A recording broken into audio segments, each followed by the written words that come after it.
e mais. Então, aqui eu acredito que já está gravando já, né? Pois é, deixa eu pôr mais as pessoas aqui para dentro, tem mais gente chegando. Kelly, a Lourdes, a Ana. Muito bem.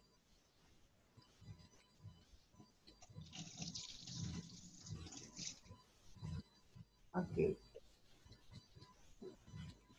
Então, como eu estava dizendo a vocês, né, dando continuidade aqui na nossa aula, a gente está no estágio oral, né? Aquela fase em que a energia pulsional, né, o libido, está energizando a boca, segundo, né, o Freud. Ai, tá travado meu...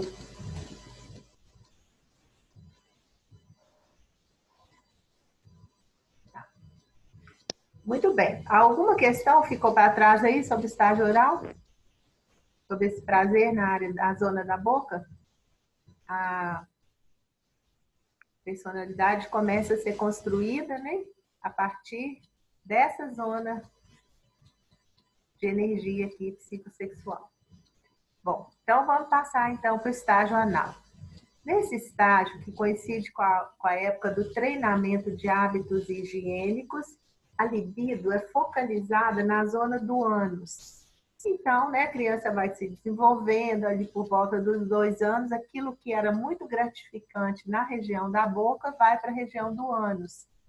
E coincide, né, com a fase de treinamento dos esfíncteres, né? Ou seja, a mãe começa o desfraldamento, né? Já começa então a colocar o piniquinho, introduzir o piniquinho, a criança já, né, já vai começar a observar, né, que ela está com vontade de fazer cocô e que ela pode segurar ou expulsar as fezes, né? Então a criança experimenta satisfação nesse movimento, em expulsar as fezes ou em retê-las. O período é dividido em 2 subestágios, o anal expulsivo e o anal retentivo. E a criança ela sente o prazer, né, nos 2 movimentos, de expulsar as fezes ou de prender. É uma questão muito interessante, né, porque essa fase ela é ligada a muitas questões da personalidade, né, como, por exemplo, a sovinice, ser uma pessoa pão dura, ser uma pessoa que tem obsessão por limpeza, né? Porque conforme o treinamento, né, que a gente falou que as influências externas, né, do ambiente, das pessoas, ela influencia, né, o desenvolvimento, conforme esse treino, se há uma rigidez muito grande, né, dos adultos, da mãe, para que a criança aprenda, né, a controlar os esfíncteres, né, se há uma punição, por exemplo, porque não fez o cocô no lugar certo, ou porque não fez o cocô na hora que a mãe colocou para fazer, ou se prende a criança no piniquinho, fala você só sai daí depois que você fizer. Então, se for um treino muito rígido, né, pode desenvolver traços de personalidade bem característicos que a gente chama traços de personalidade anal, né, que são esses traços, por exemplo, se fixar na criança na fase expulsiva leva à agressividade anal, ou seja, pessoas, né, mais agressiva, uma personalidade mais agressiva, né? Se houve ali naquela fase, né, anal, problemas, vamos dizer assim, situações problemáticas, traumas, né? Enquanto que a fixação na fase retentiva leva os traços de personalidade tais como obsessividade com limpeza e arrumação e pão-durice.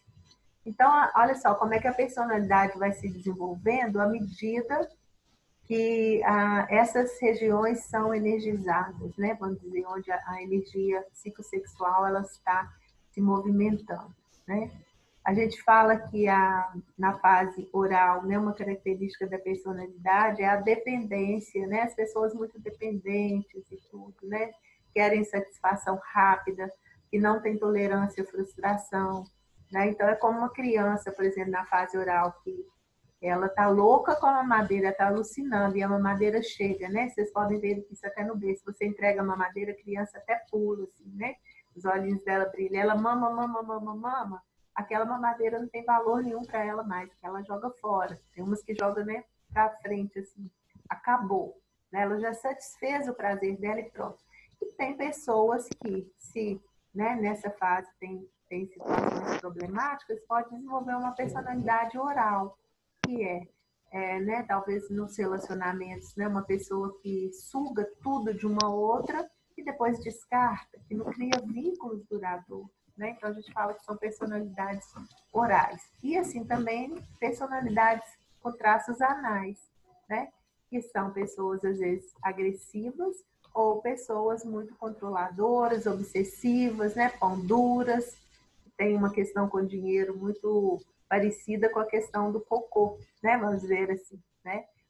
E a criança, ela aprende que o cocô é quase que uma moeda de troca, né? Tem pais que falam que, se você fizer cocô, você vai ganhar isso. Se você fizer cocô... Então, eles têm o cocô como um produto muito rico que elas produzem. E elas vão entregar isso para o mundo só se elas quiserem. Então, aprende a ter esse controle também, né? Da produção dela, das fezes dela. E, então, são essas implicações, né? Na personalidade da fase anal, né, do desenvolvimento. Alguma questão? Não? Vamos passar.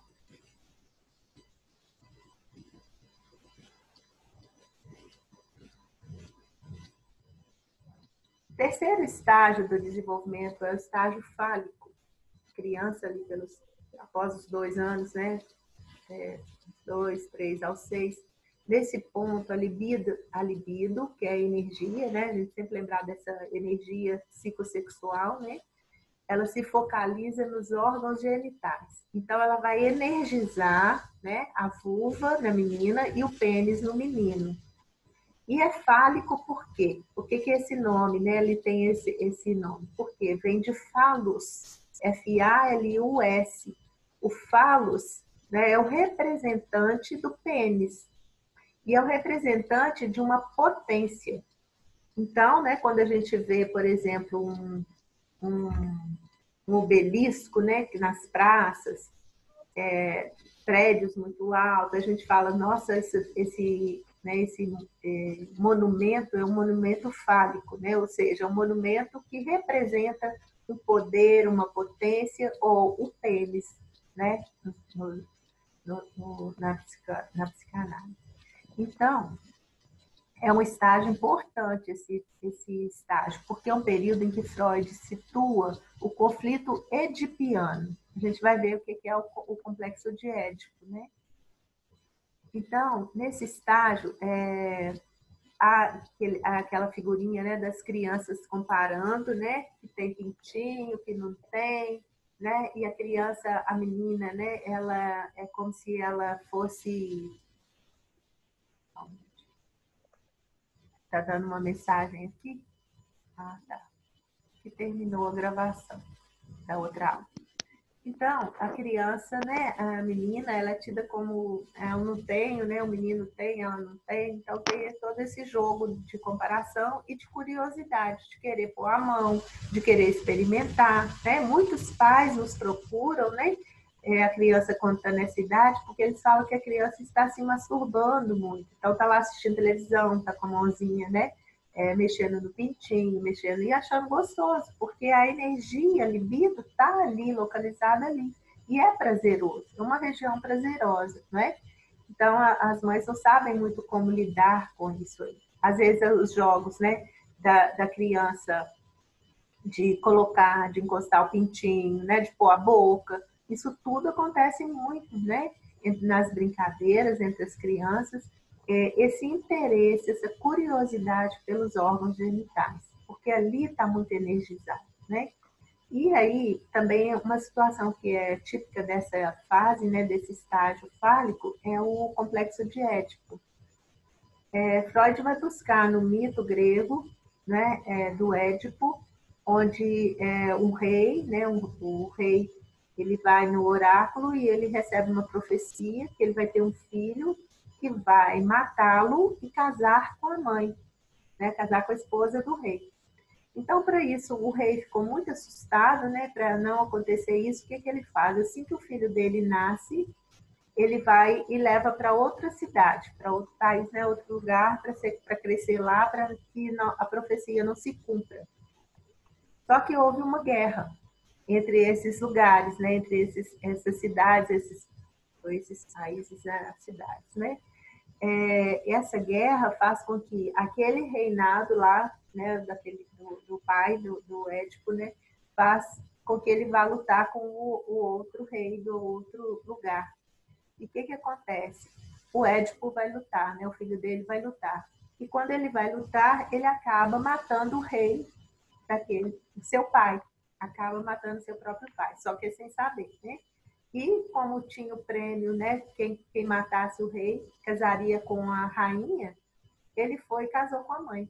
Então, esse é o mito, né, do complexo de Édipo, que gerou, então, a questão até do incesto, né, da lei do incesto, dessa proibição, né, disso acontecer. Então, depois eu até aconselho vocês a lerem o mito, procurem aí, né, na internet, tem um desfecho trágico, né, porque o filho se casar com a mãe é um desfecho muito trágico aí, eu quero que vocês tenham acesso a isso, procurem aí, fiquem curiosos, né. Os mitos na psicologia, eles explicam muitos dos nossos comportamentos. Então, ele é muito utilizado, né, nas referências que a gente tem, a busca, né, a gente vai buscar lá nesses mitos gregos muitas das explicações para os nossos comportamentos, para as nossas vivências, nossas expressões, tá bom? Então, depois vocês procurem lá o mito de Édipo. Então, a criança, ela ama o genitor do sexo oposto. Sente que isso é proibido e, consequentemente, experimenta sentimentos de ameaça ou de culpa, né? Então, manifestados nos meninos por ansiedade de castração, isso é, o medo de que seu pênis venha a ser decepado. Então, as crianças dessa idade, né, elas ficam, o menino, por exemplo, fica apaixonado pela mãe. Se você perguntar, né, com quem você quer casar? Com a minha mãe. Né, eles falam isso naturalmente, né? Quem é a namorada? Quem é sua namorada? É minha mãe. Né? Então, os meninos, eles têm, né, tanto os meninos quanto as meninas, o primeiro objeto de amor é a mãe. Então, eles são apaixonados pela mãe, né? E o menino, ele como pai, né, a mãe permite que esse pai entre nessa relação de amor, né, e fala, olha, eu vou contar pro seu pai, olha, seu pai vai chegar, o seu pai, isso, aquilo, seu pai é, né, é forte, seu pai é o herói e tal. A criança se sente muito culpada por isso, porque ela sente que ela fica rival, né, ela se torna um rival do pai. E ela tem medo de que ela seja castrada. Né? Então, aí a questão, né, do medo da castração, e na nossa cultura isso é muito comum, né? Fala assim, vou cortar seu piu-piu, seu pintinho vai cair, se você pôr a mão vai cair. Tem essas falas comuns, né? Que a gente escuta aí nas culturas, na nossa sociedade. Então, isso vai de encontro já a essa ameaça, né? E quando a criança está ali pelos 7 anos, mais ou menos, né, 6 anos, 7 anos, isso já vai se resolvendo, esse complexo de Édipo. Ou seja, a criança renuncia ao seu amor pela mãe e se identifica com o pai.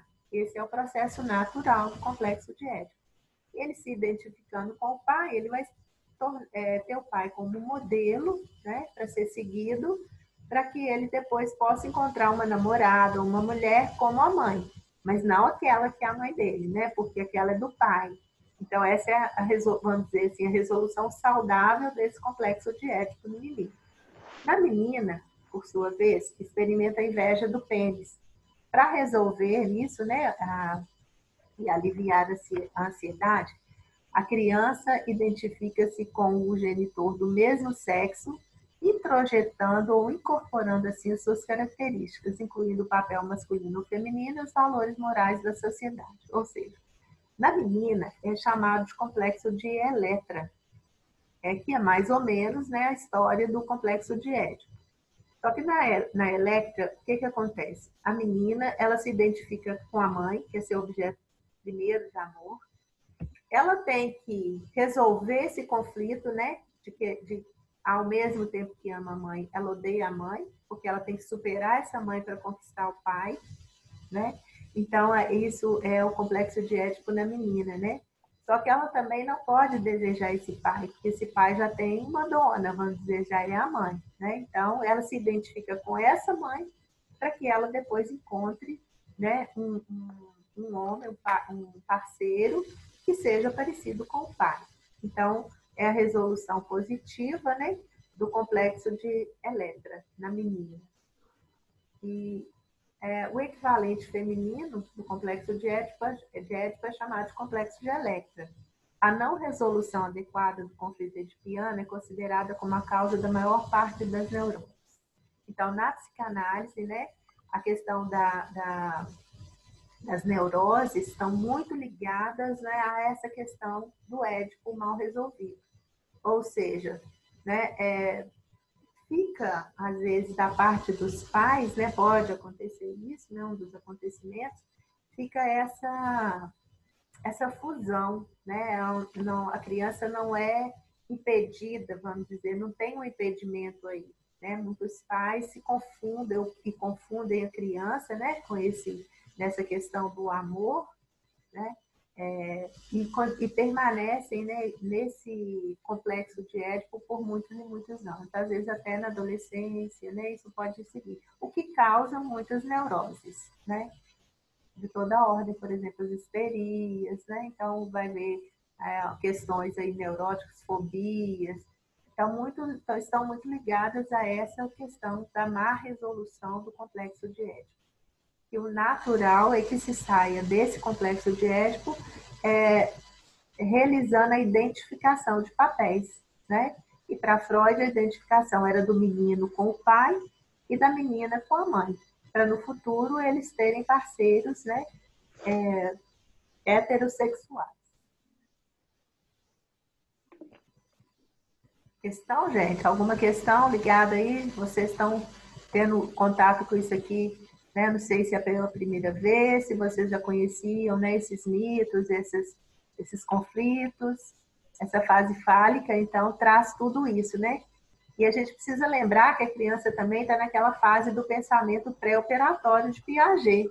Então, essas fases mais ou menos coincidem com a fase de Piaget. Ao mesmo tempo que está desenvolvendo o cognitivo, que a criança ainda não consegue conceituar várias coisas, ela está vivendo todo esse conflito aqui, ó, edipiano. Então, isso causa impacto muito grande na personalidade da criança.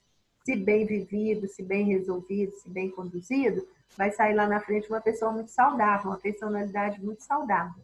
Se fica mal resolvido aqui, né, ou com algum conflito, ou com algum trauma, isso vai dar problema, né, mais à frente, problemas futuros. Então, o complexo de Édipo, um modelinho para a gente entendê-lo, né, modelo mental aqui. A mãe é o objeto de desejo, aqui aí vocês podem trocar depois pela menina, tá, gente? Então, primeiro objeto de desejo do menino é a mãe. O pai é o rival que impede seu acesso ao objeto desejado. Então, vocês veem o pai, larga a barra da saia de sua mãe, vem para cá, vou te ensinar a fazer isso, vem cá, você vai sair com o papai. O pai é o modelo e ele é o rival da criança. Então, há um incômodo também, às vezes não, né? Inconsciente, aí, muitas vezes inconsciente, dessa criança, desse menino muito, muito envolvido com essa mãe. A gente fala muito fusionado, né, com essa mãe. Então, o pai tenta entrar, né, tirando, levando para o mundo masculino, levando para o mundo do lado do pai, e a criança procura se assemelhar ao pai para ter a mãe. Então, ele vai mostrar que ele também sabe, que ele também faz, né, para conquistar essa mãe. Então, ele internaliza as regras e as normas sociais, que o pai, né, é o representante das leis e das regras sociais. Então, ele vai trazer isso, né? E por medo de perder o pai, o amor do pai, a criança, então, desiste da mãe, o menino, então, desiste dessa mãe e vai, né, aceitar, introjetar as regras, internaliza as regras, né, leva para dentro, eu não posso desejar, porque ela é do meu pai, né? Eu tenho medo de perder meu pai que arreia a lei, a norma, né? Então não posso desejar. Então, vai participar do mundo de uma forma saudável, ok? E aqui a menina, a mesma coisa, né? O primeiro objeto de amor da menina é a mãe, né? A mãe, só que aqui troca, né? A mãe é a rival é mais complicado até um pouco para a menina, né? Ao mesmo que ela ama, ela odeia, né? Ela implica com essa mãe, né? E ela quer o pai de todo jeito. E aí a mãe, né, que tem que fazer esse processo, né, de dizer, peraí, esse homem é meu, você vai crescer e vai ter um igual, né? Mais ou menos assim, se a gente puder, né, brincar dessa forma, né? Então, assim, acontece muito nessa idade, das crianças quererem, né, ficar dormindo. A menina dormir com o pai, né, o menino ficar, chamar a mãe para dormir com ele. Né? Então, tem todo esse jogo aí, né, esse jogo do dormir no meio dos pais para separar, né, o pai da mãe, então vai para a cama, dorme no meio. Então, tem toda essa questão aí, né, que a gente chamava de fase edipiana. Perguntas? Muito bem. Então, resolvido, né, essa fase aí do complexo de Édipo, o estágio de entra-se as crianças entram então no que o Freud chamou de estágio de latência. Tendo-se resolvido o conflito edipiano, estabelecida a identificação com o genitor do mesmo sexo, né? Então as meninas identificam com a mãe, os meninos identificam com o pai, sobrevém uma fase de calmaria para o instinto sexual. A gente fala que é uma fase de arrefecimento. Não é que não existe desejo sexual ali, pulsão sexual, mas isso está mais calmo, né?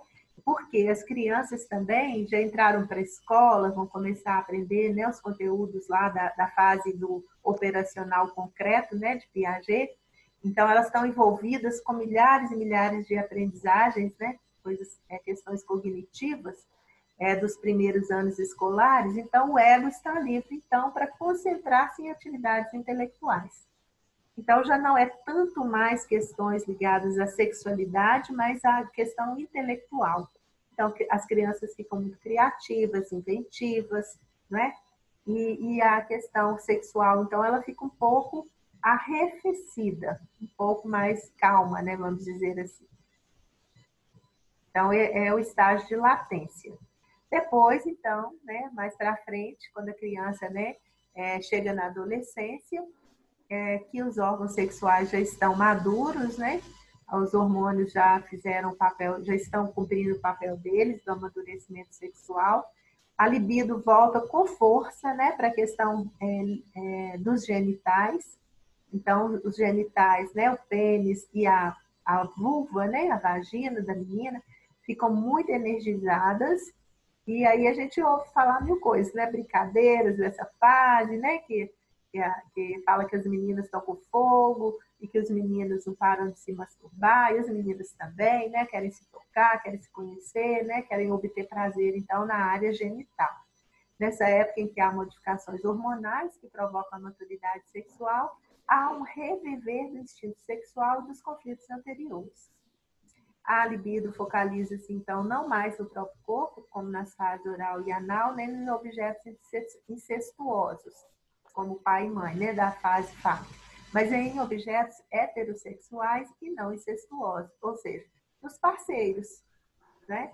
Então, os objetos são as outras pessoas. Atinge, então, o indivíduo a maturidade genital, no caso do desenvolvimento normal. A fixação em qualquer dos estágios anteriores leva a comportamentos ou traços de personalidade considerados anormais, ou seja, né, as questões neuróticas aí, né, que pode acontecer quando há fixação, por exemplo, né, que é um mecanismo de defesa, né, que a gente já viu também, quando fixa, por exemplo, numa fase oral, é o que eu falei, né, personalidades consideradas orais, né, elas a satisfação, a gratificação é toda na boca. Então, às vezes, pessoas que estão muito ligadas às questões da oralidade, por exemplo, como beber, como fumar, né, a gente chama isso de comportamentos orais, vamos dizer assim, né? Então, busca, né, uma gratificação oral, ou busca gratificação anal, né, ou busca gratificações fálicas, né, nos pais. Então, assim, são questões já consideradas anormais ou doentias, né, vamos dizer assim. Mas quando todo esse trajeto, né, do desenvolvimento da personalidade por fases psicossexuais acontece de forma saudável, né, sem traumas, sem culpas, né, Então, aí, há uma personalidade leva ao surgimento de uma personalidade saudável, né? Que lida bem com a realidade, que lida bem com a sua sexualidade, que lida bem com as outras pessoas, com o mundo. E isso é o que é mais esperado, né, pessoal? Então, os estágios, né? Então, o oral, do 0 aos 12, 18 meses, né? O estágio anal de 12, 18 meses aos 3 anos, o fálico de 3 a 6 anos, a latência de 6 a 11, 12 anos e a genital após a puberdade e adolescência. Então, conclusão, né, que a gente chega, né, que o desenvolvimento, né, psicossexual de Freud, ele se processa por fases: fase oral, fase anal, fase fálica, fase latência, fase genital. E a personalidade do adulto se compõe por id, ego e superego, e consciente, pré-consciente e inconsciente.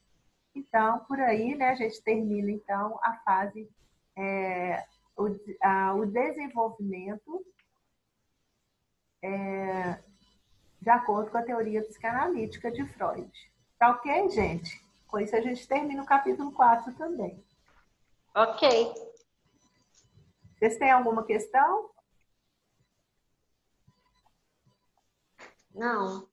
Está bem claro, está bem entendido que Freud também ele fala de um outro tipo de desenvolvimento, que é o da personalidade, e ele faz isso também através de períodos, de fases, né? E mais ou menos caminham junto com as fases do Piaget, né? Do cognitivo, e que vai construindo aí junto com a cognição, com o amadurecimento cognitivo, o amadurecimento sexual. Ok? Ok. Dodora, só uma pergunta. Sim. Curiosidade pode ser boba assim, mas só que Fala um pouquinho mais alto, Ana Laura. Não existe pergunta boba. Toda pergunta é importante, tá bom? Entendi. Mas, por exemplo, a pessoa que, em sua ansiedade, ela se satisfaz através de comer compulsivamente, pode-se considerar que ela teve algum problema, digamos assim, na sua fase oral? Ela se satisfaz através da comida? Não é uma pergunta boba, tá vendo, Ana Laura? Porque tem a ver, sim, né? Tem a ver com a gratificação, com a satisfação. Como foi isso aqui, ó? Como foi lá no princípio, na fase oral, sim, né? Então, está muito ligado mesmo a essa fase, né? A gratificação pela boca, né? Dos alimentos, a gratificação por bebida, a gratificação por drogas, né? Isso está muito ligado às questões da primeira fase do desenvolvimento da personalidade, sim. Né? Às vezes, uma satisfação, uma gratificação, vamos dizer, intensa o tempo todo, né? As mães, ao invés de dar o carinho, de dar o afeto, de dar a segurança, dava comida. Né? Então, o alimento está muito ligado a essa fase, sim. Você tem razão. Entendi, obrigada. Mais alguma questão, pessoal?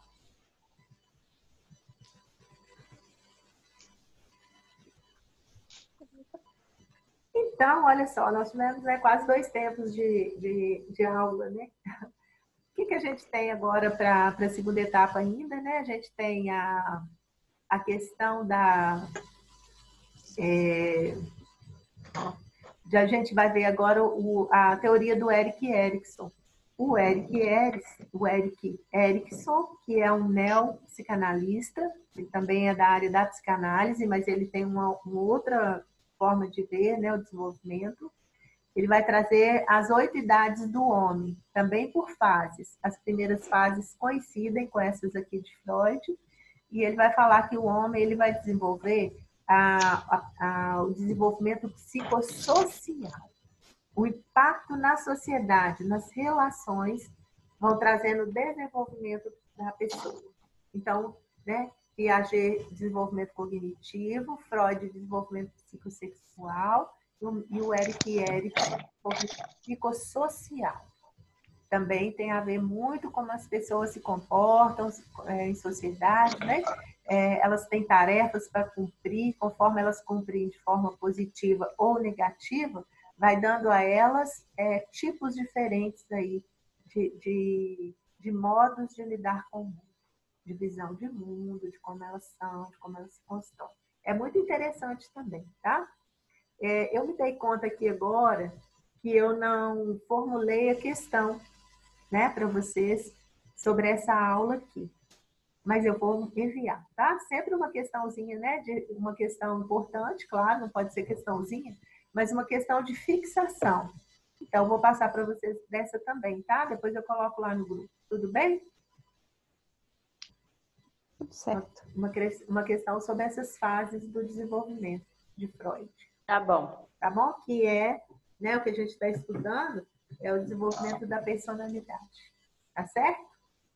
Certo. Então, eu quero agradecer a todos vocês. Eu não sei como volto aqui para aquela parte de todos os quadrinhos. Até eu sumi aqui agora. Não sei como é que faz para voltar. Quero agradecer a vocês, né? Vou saindo aqui. Dodô, você fica com Deus, viu? Melhoras pro seu pai. Ele tá na minha oração, viu? Muito obrigada. Deus pague, viu, Flávia? E todos vocês, Amém. né? Conto com vocês. A gente está mandando muita energia positiva para ele. A gente quer comemorar o aniversário dele de 90 anos, que é daqui a 3 anos. Gracinha. Né? Então a gente precisa vê-lo bem forte, né? Bem saudável. Se Deus quiser, ele vai sair dessa. Amém. Eu agradeço a todos vocês, viu? Muito obrigada pela participação, né? Pelo encontro de hoje, viu? Boa noite a todos. Bom final de semana. Boa noite. Com Deus. Com Deus também. Obrigada. Melhoras pro papai. Boa noite. Boa noite. Obrigada, gente. Muito obrigada. Beijo, com Deus. Com Deus também. Vou fechar. Boa noite, professor. Melhoras para o seu pai. Obrigada. Obrigada, Rogério. Boa noite.